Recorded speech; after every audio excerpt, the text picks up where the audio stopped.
அனைவரும் எதிர்பார்த்த இந்த சட்டமன்ற தேர்தல் ஏப்ரல் 23 அறிவிக்கப்பட்டிருக்கிறது.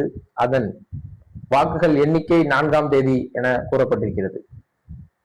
அந்த தேர்தலில் போட்டியிட விருப்ப மனு தெரிவிப்பவர்கள் 30ஆம் தேதியிலிருந்து விருப்ப மனு தெரிவிக்கலாம் என்ற அறிவிப்புகள் தேர்தல் ஆணையத்தினிடமிருந்து வெளிவந்திருக்கிறது. குறிப்பாக தேர்தல் அறிவித்த நாளன்றிலிருந்து தேர்தல் நடைமுறை விதிகள் அமலுக்கு வந்துவிட்டது. இருந்தாலும் தேர்தல் என்னும் வரும்பொழுது நாம் அதையெல்லாம் சற்று பொறுத்துக்கொள்ள வேண்டிய சூழல் உள்ளது. இது அரசாங்கத்தால் எடுக்கப்படும் நடவடிக்கைகள். தற்போது தமிழக தேர்தலில் எப்போதும் 2 முனை போட்டியாகத்தான் பெரும்பாலான தேர்தல்கள் இருக்கும். ஆனால் இந்த முறை 4 முனை போட்டி. 4 முனை போட்டி என்றாலும் 2 பிரதான கட்சிகள் அதனுடன் சேர்ந்து 2 கட்சிகள் போட்டியிட தற்போதைய தேர்தல் களம் உள்ளது.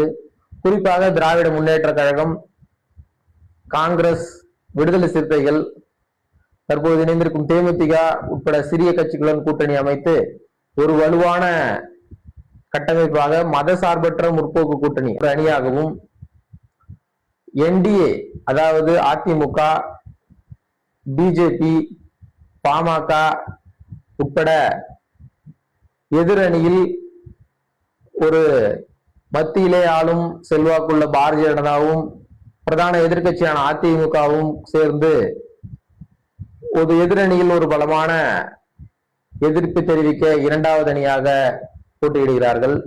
3வது அணியாக கடந்த 3-4 தேர்தலாக களம் காண்டு கொண்டிருக்கும் நாம் தமிழர் கட்சி தமிழ் தேசியம் என்ற கொள்கையை முன்னெடுத்து தனது கூட்டணி இல்லை, 234 தொகுதிகளும் நாங்களே போட்டியிடுவோம் என்ற அடிப்படையில் நாம் தமிழர் கட்சி சீமான் அவர்கள் தற்போது 234 வேட்பாளர்களையும் அறிவித்து அவர்கள் வழக்கம் போல் களம் காண்டு கொண்டிருக்கிறார்கள்.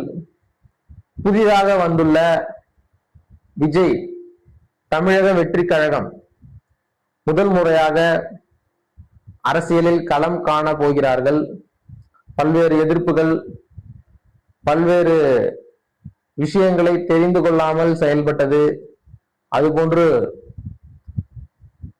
முதலாக அரசியலில் இறங்கி பல எதிர்ப்புகளை எதிர்கொண்டாலும் இளைஞர்கள், பொதுமக்கள் என ஒரு மிகப்பெரிய பட்டாளத்தை தன்வசம் அடக்கி வைத்திருக்கும் விஜய் ஒரு பக்கம் என 4 முனை போட்டிகளாக இந்த தேர்தல் களம் சூடு பிடித்திருக்கிறது.